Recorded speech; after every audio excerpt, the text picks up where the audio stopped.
later. Points you've just made. Number one, you're saying that countries like India, whose growth rate is far exceeding a lot of European countries, need to just calm down and understand how things are moving. The other thing you say is that organizations like probably G7 are losing their relevance, and what do I do there if they don't want to talk to me? But the third thing also you mentioned is BRICS. Now my question to you, sir, is there a new world order falling in place? Because you're not going to G7, but you just visited China and you're about to visit India. Russia, India, China, BRICS, SCO, Global South. What do you see as the new power center in the multipolar world? Вы спросили, меняется ли мир? You've asked whether the world is changing, whether a new world order is, in the stage of configuration. Well, the thing is, the world is constantly changing.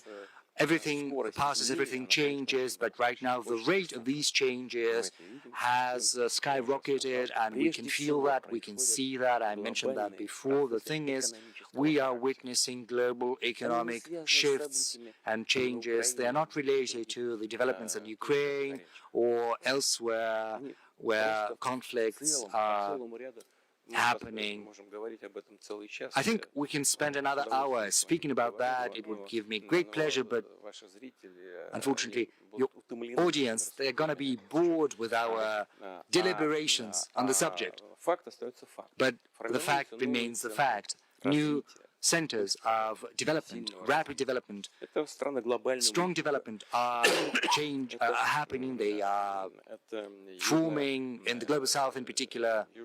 I refer to South Asia.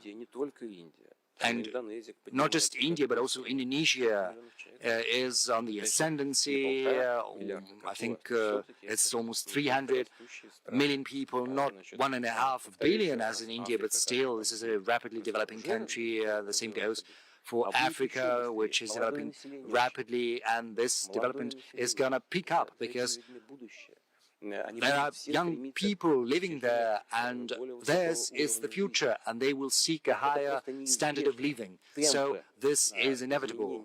The rate of changes in the global economy is only going to grow further. Incidentally, we often hear that recently Russia is readjusting, recalibrating its ties with the Global South or with Asia. Well, this picture for me to say that we've been doing that since 2000. Because President, sir, this picture actually ruffled a lot of feathers across the world.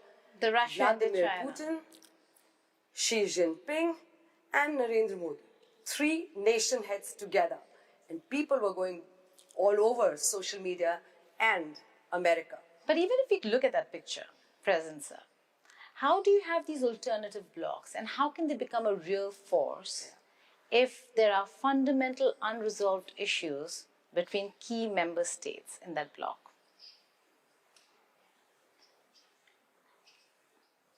The thing is, conflicts are always there, they're always present. There was not a point in time where there had been no conflict.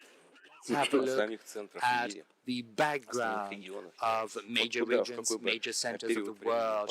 Whether you look at any point in history, you will see that there are always questions, always conflicts. The most important thing is how do you go about finding a solution to the conflict? How do you go about finding the most efficient method of addressing these challenges?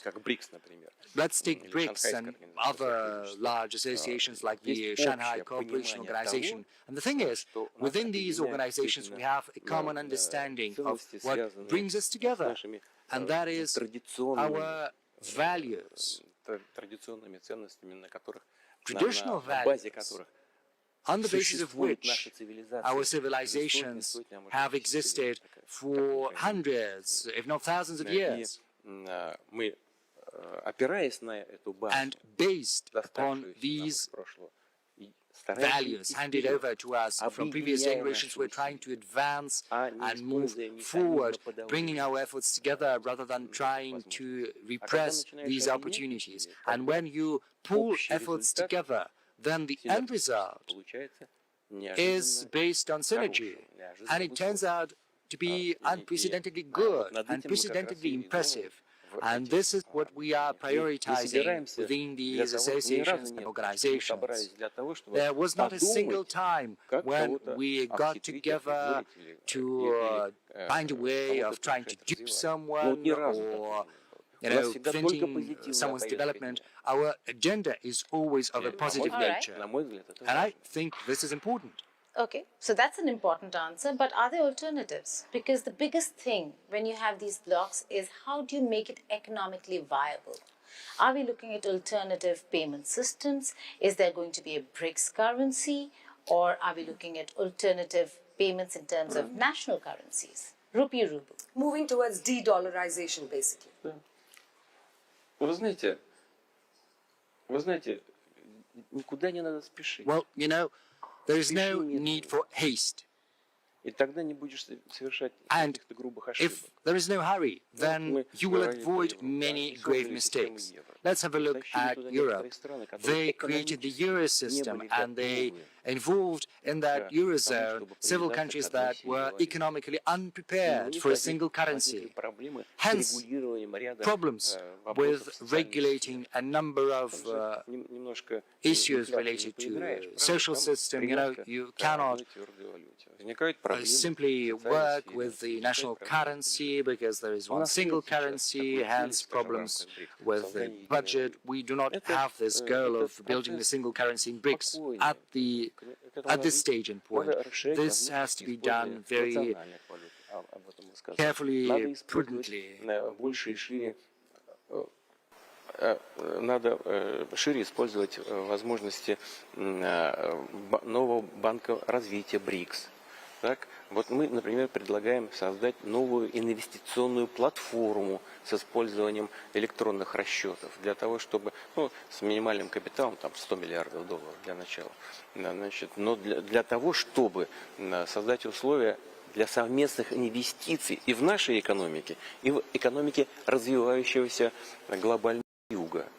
И полагаю, что это может быть очень интересно, потому что это вложения, которые могут помогать и развитию стран, реципиентов этих инвестиций, и нам могли бы помогать, потому что мы бы вместе с этими странами производили бы хорошего уровня, качества продукцию по приемлемым ценам, что способствовало и развитию стран юга, и нашему развитию.